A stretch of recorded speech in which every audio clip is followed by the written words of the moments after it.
And we're back. What's going on, dude? All How you good feel about things over the here. Back and jumping into. Is this the first sequel we've done? No, we've done that three body problem. Oh yeah. I forgot about that series. Yeah. As I wish I could. Um but I think this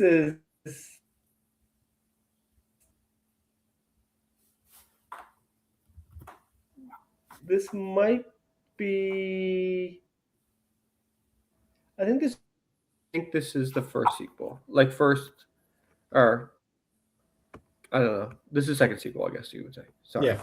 Um this week's episode is The Cartel by Don Winslow. Uh, Quick synopsis. The Cartel is the second book in Don Winslow's Cartel Trilogy, which we'll touch on, and follows former DEA agent Art Keller as he is pulled back into a decades long war against a powerful cartel leader he had finally defeated. Set against the backdrop of the escalating Mexican drug war, the novel moves across Mexico and the U.S., weaving together cartel leaders, journalists, politicians, hitmen, migrants, and ordinary civilians caught in the violence.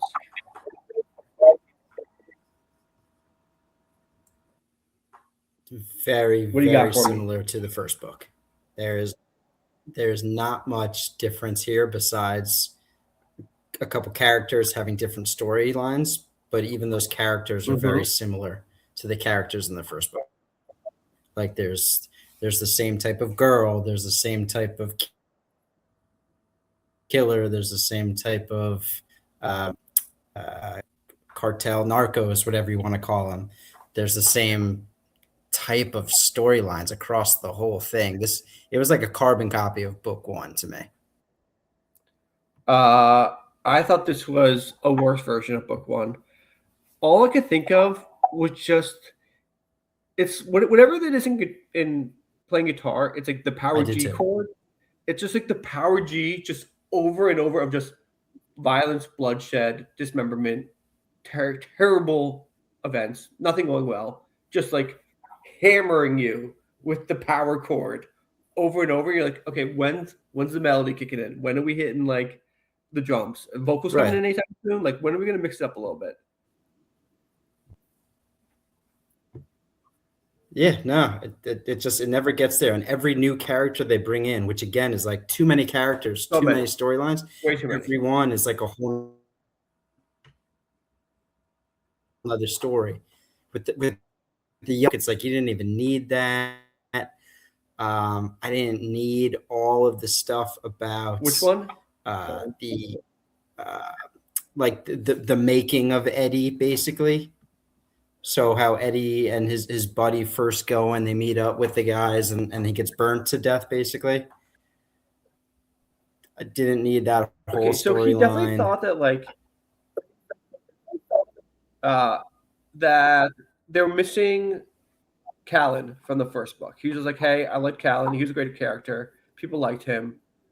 Uh, I don't. I finished his arc. I gotta create a new one." And he kind of created Eddie, and then Chewie, the little kid, Yeah. and then like a couple other. It just like never Yes. really got there. And then he's like, "Okay, I've done like No. the the prostitute. Now maybe I'll do like the journalist and the journalist." So I have a copy of this book. It's in this house somewhere, and literally I put the bookmark in halfway through the journalist chapter, the first journalist chapter. I'm like, I can't do a new person, because when you're reading it, you're going through it and he like That's another introduces thing. a I whole don't need new. his whole storyline with his kid, his ex-wife. His ex-wife has another guy. Like I don't need half of that. I will say when I first started reading the book, I think it's one of the first chapters, first pages. They're talking about the monk, right? Yes. Part of me wasn't completely remembering. I thought that was going to be, and I was going to be so turned off on the book. But once I found out who the monk was, I was like, all right, I can keep going with this. I forgot what happened to the Irish guy, but if that was the monk, like another Irish guy backstory, I was out. I wasn't even going to read it. It's art, right? The monk is art. Yeah, we're doing spoilers. Yes. Yeah. Yeah, I'd say if going on that in terms of spoilers, that part was cool. And then I will say the final scene, so the final showdown with him and Aiden kind of saved the book because that was pretty cool. But otherwise, yeah, it stunk. I will say I had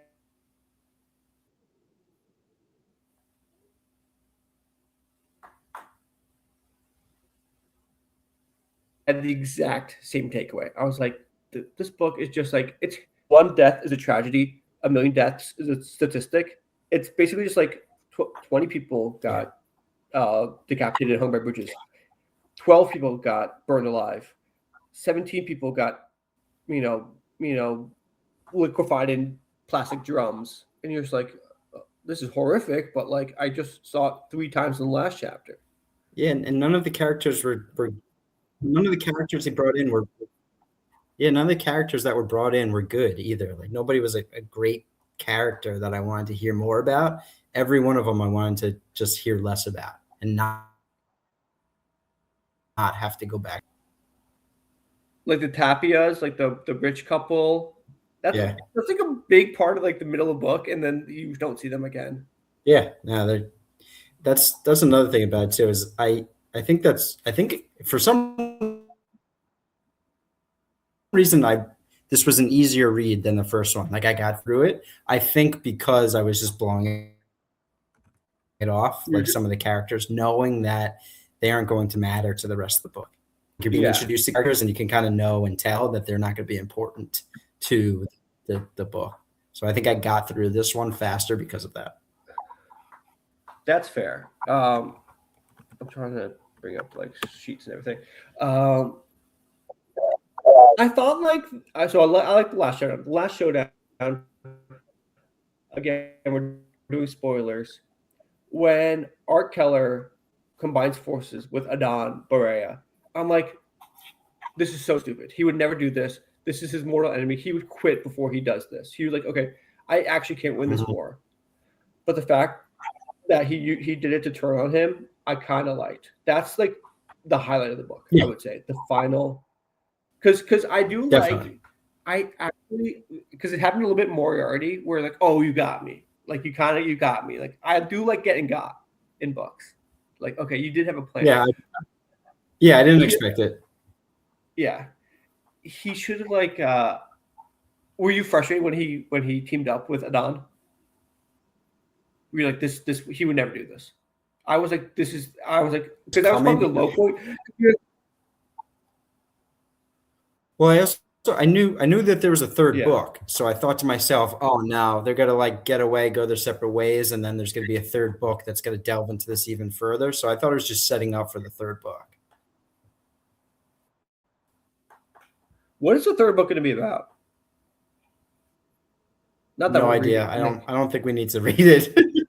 Yeah, we might not have that I don't think we do list. Okay, but if it was I don't know, whatever the word is for a 2-entry series, this would not be a bad ending. I can't believe there's a third book. Yeah, like it's kind of the conclusion of the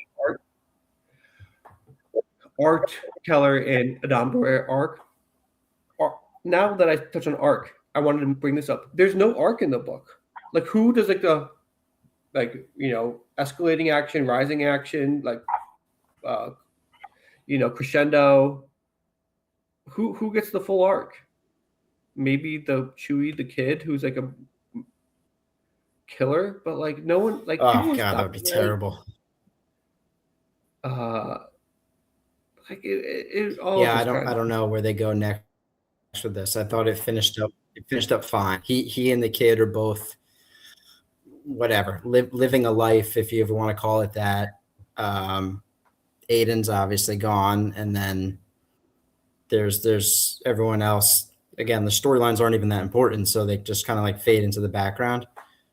But I thought that the ending was the best part, probably in the whole series, actually, just the last couple scenes. Yeah, it was It was pretty good.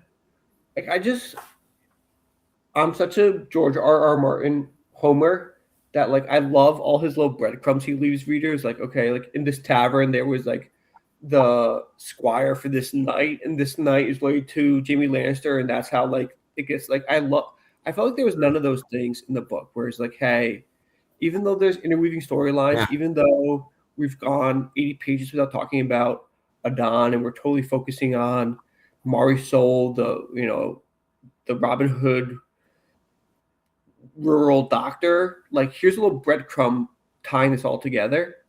Maybe he tried to do that with the journalist, but I'm just like, we're fighting over Juarez and this is like a war zone, and it's just like it's Yeah, I don't think you needed the journalist at all. I think he just wanted the journalist with his love triangle, his boss, the photographer. You just don't need that. I thought the anonymous blogger was going to be the boss, because he's like Mr. By the Book. He's like, I kind of wish I could turn these shackles off and just report the way I feel and kind of throw my integrity to the wind. I thought it was going to be like, this drug war corrupts everyone, or like, you know what I'm saying? Like everyone kind of turns to the dark side. Like everyone. I thought that actually was better. Nobody's above it. Yeah. I thought it was going to be that. Yeah. Again, I maybe it was like, why are we going down this road again? All right, we're kind of saying the same thing over and over again. I thought the ending is good. The ending, I will say, is like A-. Yeah. Like the last chapter is like, because it's like a raid, and it's also there wasn't that much. The very ending. Yeah, the very, very ending, the last chapter. No, like, again, it was more of just these storylines, these weird love triangles. A lot of love triangles. Yeah. I thought him kind of, I don't know, even like the very beginning with Adon in that prison and like bringing the girl, like I don't know. I thought that was okay, but there's so much in between that's just like, holy moly, we're seeing a lot of blood. Was that like sound and fury that signifies nothing? That's okay. I think that's a Shakespeare quote. But besides those two scenes, not much. What score you got? Yeah, I didn't realize I gave the first one a higher score than I would expect. This one. You want to know what you gave the last one? 4.9 for me. 4.9. That's actually going to be Power of the Dog was higher than I thought. This one's 4.9. Power of the Dog gives 6.3, and I give a 9.4. I like the Power of the Dog was cinematic in a way that this book absolutely is not. The best part about the last book, how like this one these scenes and these crazy scenarios. It's like, okay, we're gearing up, and like we got to do this move. Also, that one scene of the guy who's like the gentleman farmer. Remember, it's like a blurb. It's like half a chapter, where he's like got his like old rifles ready, and he owns like a plantation in rural Mexico. Yes. That's half a chapter. So yeah, that was okay. Yeah, and why? It was a very cool character, but why? Why did we even need that? Fair. Okay. Again, you think that's a breadcrumb? Like maybe they come back there or something like that. But there's nothing. Yeah, I'm just gonna give it a 4.7, so it just rounds out to a 4.8 even. It's I don't know what he was. This book needed an editor. You could tell that he was just coming off the success of Power of the Dog, and he's like, and his publisher was like, "Give me the same thing. Give me more of what this is." And he was just like, "Okay," and he just rushed it, and it was like they put it out to make the money off the success. Way too much. And it was. Well, he just ran it back. It's too much of a carbon copy of the first one. Which works. You know what they should have done? They should have done it in Guatemala, because like, hey, this new location is kind of an integral piece to this whole puzzle, and they Correa's lost Guatemala, so now they have to go from Colombia to Guatemala to Mexico, and he lost Guatemala. I was like, oh, that would have been kind of interesting if he goes like kind of focus more on like getting outflanked in Guatemala. Just keep it about that. Okay, what do you feel about the Knicks tonight? Yeah, they're still trying to hold it back with. Yeah, it's about tip time. Yep. I like it. I like it's an away game, game one. I feel like that takes a little bit of the pressure off, and I like the rest that they have. So yeah, I'm excited, anxious more than anything else. I've been deep diving Winslow, Simmons. I'm kind of worried about these Spurs role players. This Harper guy seems pretty good. I don't know. And then I'm excited. Oh yeah, he went to. Is he Seton Hall Prep and then Rutgers? Where'd he go to high school? Don Bosco. Ooh. Don Bosco. Yeah. They have a good basketball Ramsey. team. Oh. All right. So sometimes when they get Ron Harper Jr. Yeah. I would just get to 6 games. I want game 6 in the Garden. It doesn't matter if we're down 3-2. Like, let's just get the Garden rock in game 6. Yeah. That's what I want out of the series. And then put up a fight game 6. And then if you're in a fight in game 6, I think all Knicks fans will take that and then see what we can do with that. If we can force it to game 7 in San Antonio. I'm totally game by game. I'm not predicting anything. I'm just taking by gotta see how the I say it by one. All right. Let's go Knicks. We'll be in touch. We'll talk. I'll be watching this game texting. Okay.